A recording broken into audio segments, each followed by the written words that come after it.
कैसा है सलमान खान की इंटरनेशनल फिल्म 7 डॉग्स का ट्रेलर। रामायण वाले सेट पर हो रही है SPC 63 की शूटिंग। किस एक्टर ने रामायण में 7 किरदार निभाए हैं? किसने कहा शाहरुख के लंग्स बहुत कमजोर हैं? इसके अलावा भी सिनेमा से जुड़ी सभी खबरें आपको मिलेंगी आज के फिल्मबाजी में। तो चलिए शुरू करते हैं ये सिलसिला।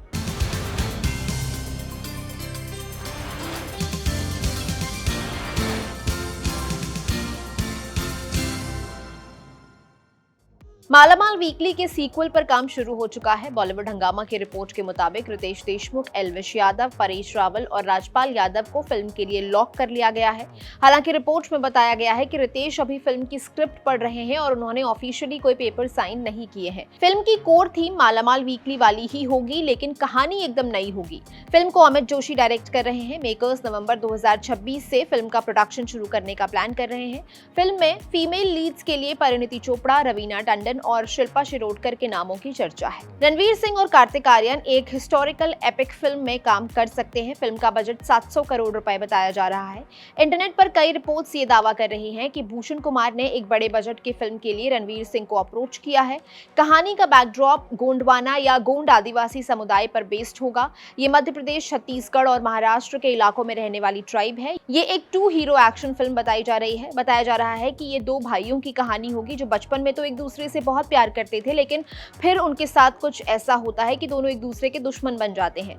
दोनों के पास सुपर पावर्स भी हैं। फिल्म में छोटे भाई के रोल के लिए कार्तिक आर्यन को अप्रोच किया गया है। क्रिस्टोफर नोलन ने अपनी फिल्म द ओडिसी को पूरी तरह से IMAX कैमरास पर शूट किया था। द ओडिसी पहली ऐसी फिल्म है जिसे पूरी तरह से IMAX स्क्रीन्स के लिए शूट किया गया था। अब नोलन के बाद SS राजामौली भी अपनी फिल्म वाराणसी के साथ कुछ ऐसा ही कर रहे हैं। फिल्म का 80% शूट पूरा हो गया है। अपने एक हालिया इंटरव्यू में राजामौली ने बताया, हमने फिल्म का 80% शूट पूरा कर लिया है और बचा हुआ 20% शूट चल रहा है। हर सीक्वेंस शूट होते ही सीधा एडिट के लिए जाता है और उसे VFX टीम के पास भेज दिया जाता है ताकि सभी एक साथ फिल्म पर काम कर सकें और चीजें ट्रैक पर रहें। अपने एक इंटरव्यू में उन्होंने ये भी बताया कि फिल्म को IMAX सर्टिफाइड डिजिटल कैमरास से शूट किया जा रहा है। ओडिसी के बाद वाराणसी दूसरी ऐसी फिल्म बन गई है जो पूरी तरह से IMAX स्क्रीन के लिए शूट की गई है। फिल्म 2 टाइमलाइंस पर चलेगी। एक टाइमलाइन की कहानी वाराणसी से निकलकर अंटार्कटिका, अफ्रीका और प्राचीन रोम होते हुए वाराणसी लौट आती है। डंकी में शाहरुख खान के को एक्टर रहे विक्रम कोचर ने बताया कि शाहरुख खान के लंग्स ठीक से काम नहीं कर रहे हैं, उनका पैर भी इंजर्ड है। DNA से बात करते हुए विक्रम कोचर ने कहा, लोगों को ये पता ही नहीं होगा कि शाहरुख खान का दायां पैर बहुत बुरी तरह से इंजर्ड है। साथ ही उनके लंग्स भी काफी वीक हो गए हैं, लेकिन वो अपना ट्रीटमेंट करवा रहे हैं। उन्होंने शाहरुख के आइकॉनिक हाथ फैलाने वाले पोज को भी इंजरी की वजह से बना हुआ पोज बताया। उन्होंने कहा, शाहरुख खान का जो दायां पैर घायल हुआ था उसकी वजह से उनका ये पोज आया है। उनका एक डांस सीक्वेंस था, वो उस गाने की शूटिंग कर रहे थे जिसे फराह खान कोरियोग्राफ कर रही थी। उस गाने के दौरान उनका पैर टूट गया, वो नाच नहीं सकते थे। फराह ने उन्हें कुछ सॉल्यूशन ढूंढने को कहा, तभी उन्होंने बाहें फैलाने वाला पोज दिया जो अब उनका सिग्नेचर बन चुका है। सलमान खान और Sanjay Dutt international film 7 dogs में कैमियो करते हुए नजर आए। अब ये फिल्म इंडिया में रिलीज हो रही है। फिल्म का हिंदी ट्रेलर आ गया है। फिल्म को बिलाल फल्लाह और आदिल एल अरबी ने मिलकर डायरेक्ट किया है। ये 21 अगस्त को भारत में रिलीज होगी। कुछ दिनों पहले सलमान खान ने अपने सोशल मीडिया पर फिल्म का टीजर शेयर करते हुए ये जानकारी भी दी थी। फिल्म में इजिप्शियन एक्टर करीम अब्देल अजीज और अहमद एज लीड रोल्स में है। सलमान खान इन दिनों मुंबई के गोरेगांव में वामसी पेडिपल्ली की फिल्म SPC 63 का शूट कर रहे हैं। पहले ये शूट हैदराबाद में होना था, लेकिन अब इसे गोरेगांव के प्राइम फोकस स्टूडियो में किया जा रहा है। ये वही स्टूडियो है जहां रणबीर कपूर की रामायण का शूट हुआ था। यहाँ पर फिल्म का वो सीक्वेंस शूट किया जा रहा है जिसमें अफगानिस्तान का बैकड्रॉप है। इसके लिए स्टूडियो में एक अफगानी गाँव तैयार किया गया है। इसमें मिट्टी से बनी हुई इमारतें, संकरी गलियां और कई पुराने दिखने वाले घर बनाए गए हैं। इस शेड्यूल में फिल्म के सबसे तगड़े एक्शन सीक्वेंसेस की शूटिंग की जाएगी। कई रिपोर्ट्स में बताया गया है कि सलमान के साथ नयनतारा भी इस शेड्यूल में शूट का हिस्सा होंगी। मेकर्स इसे अगले साल ईद यानी कि मार्च 2027 में रिलीज करने का प्लान कर रहे हैं। बॉलीवुड हंगामा ने सोर्स के हवाले से एक खबर छापी है जिसमें बताया गया है कि फिरोज नाडियाडवाला एक ज़ॉम्बी कॉमेडी फिल्म बनाने जा रहे हैं। इसके लिए वो अनिल कपूर और नाना पाटेकर से बात कर रहे हैं। फिल्म को अहमद खान डायरेक्ट करेंगे। सोर्स के मुताबिक अनिल और नाना फिल्म में अब तक के अपने सबसे अलग अंदाज में नजर आएंगे। ये किरदार आज के समय के उदय और मजनू बन सकते हैं। नाना पाटेकर और अनिल कपूर इस प्रोजेक्ट के लिए काफी एक्साइटेड हैं। ये फिल्म अभी राइटिंग स्टेज पर है। अभी इसकी स्क्रिप्ट पर काम चल रहा है। फिल्म में Tiger Shroff lead lead role में होंगे। फिल्म 2027 की शुरुआत में फ्लोर पर जाएगी। हंसल मेहता की वेब सीरीज स्कैम 2010 पर काम शुरू हो गया है। मेकर्स ने सोशल मीडिया पर पोस्ट करके इस बात की जानकारी दी। इस सीरीज में सिद्धार्थ बोटके लीड रोल में है। सीरीज के बारे में बात करते हुए हंसल मेहता ने कहा, स्कैम 2010 महत्वाकांक्षा, ताकत और अहंकार की कहानी है।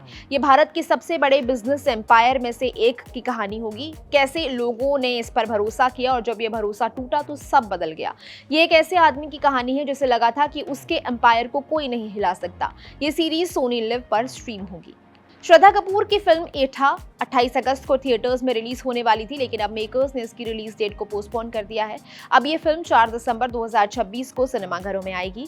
अगर ये फिल्म 28 अगस्त को सिनेमाघरों में आती तो इसकी टक्कर यश की टॉक्सिक से होती, क्योंकि 26 अगस्त को टॉक्सिक रिलीज हो रही है।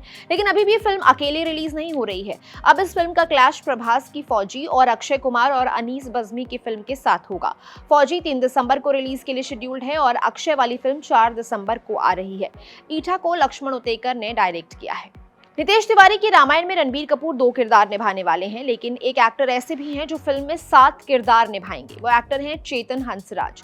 हिंदुस्तान टाइम्स से बात करते हुए चेतन ने फिल्म में अपने किरदारों के बारे में बात की। उन्होंने कहा, मुझे पहले रावण के नाना सुमाली का किरदार निभाने के लिए साइन किया गया था। ये फिल्म का एक इंपॉर्टेंट कैरेक्टर है। फिल्म में मेरे और यश के साथ में कुछ तगड़े सीन्स भी हैं। ये मेरे लिए बड़ी बात है। जब मैंने इस किरदार का शूट पूरा किया तो मुझे टीम ने 6 और किरदारों के लिए कहा। इनमें एक किरदार रावण के भाई का और दूसरे राक्षसों के किरदार हैं। बेन रीव्स की novel everything was beautiful and nothing hurt पर एक फीचर फिल्म बनने जा रही है। इसे मार्क टर्टल टॉप डायरेक्ट करेंगे। फिल्म में ट्रेविस नाम के एक आदमी की कहानी दिखाई जाएगी जो एक छोटे से शहर में अपनी बिल्ली के साथ रहता है। वो लोगों को उनके जीवन के अंतिम क्षणों में कंफर्ट देने का काम करता है। वो बिना किसी कंप्लेंट के और लोगों को जज किए बिना उनके लिए ये काम करता है। फिर उसकी मुलाकात होती है डालिया और उसकी 8 साल की बेटी से। वो दोनों उसके घर के सामने वाले फ्लैट में रहती हैं। इन दोनों से मिलने के बाद ट्रेविस को लाइफ का मतलब समझ आने लगता है। रायन मर्फी और इयन ब्रेनन की series Monster the Lizzie Borden series का 4था सीजन है। इसके पहले सीजन में जेफरी डामर की स्टोरी दिखाई गई थी। दूसरे सीजन में मेनेंडेज ब्रदर्स की स्टोरी थी और इसके बाद तीसरे सीजन में मेकर्स ने एड जीन नाम के हत्यारे की कहानी दिखाई थी। अब नेटफ्लिक्स की सीरीज का 4था part Monster the Lizzie Borden story 17 सितंबर को रिलीज हो रहा है। 8 एपिसोड वाली इस सीरीज की कहानी 19th सेंचुरी की हत्यारी लड़की लिजी बोर्डन पर बेस्ड होगी, जिसने अपने माता पिता की 47 बार कुल्हाड़ी से मारकर हत्या कर दी थी। अब बारी आज के फिल्म रेकमेंडेशन की। आज आप देखिए बेन एफ्लेक और मैट डेमन की एक फिल्म जिसका नाम है गुड विल हंटिंग। एक बहुत प्यारी फिल्म है, आपको जरूर देखनी चाहिए। आज के फिल्मबाजी में इतना ही, दीजिए इजाजत। मुलाकात होगी कल। मैं हूं गरिमा, कैमरा के पीछे मेरे साथी दीपक। आप देख रहे हैं कड़क। शुक्रिया।